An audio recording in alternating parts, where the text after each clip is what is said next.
আমি নাসিরউদ্দিন যতদিন জীবিত থাকবো, আমি এখানে জনগণ আমাকে যদি সুযোগ দেয় তাহলে আমি কাজ করব।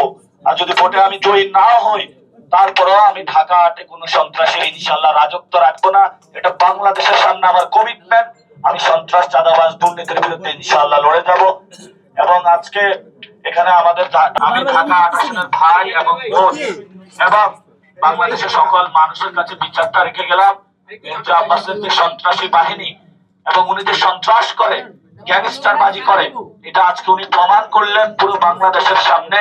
এটা বিএনপি প্রশাসন এবং বাংলাদেশের মানুষের হাতে আমি ওনার বিচারের ভার ছেড়ে দিলাম।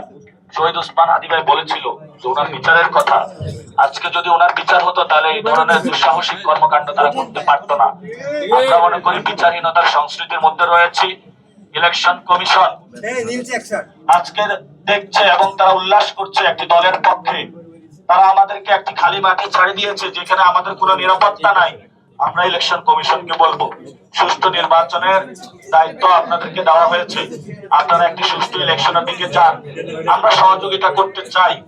এর মধ্যে আমরা খোঁজ পেয়েছি 50 জন প্রার্থী ঋণ খেলাপি এবং দ্বৈত নাগরিককে অনুমোদন দিয়ে বাংলাদেশের মানুষ ভোট দেওয়ার আগেই ইলেকশন কমিশন তাদেরকে সংসদে পাঠানোর ব্যবস্থা করেছে।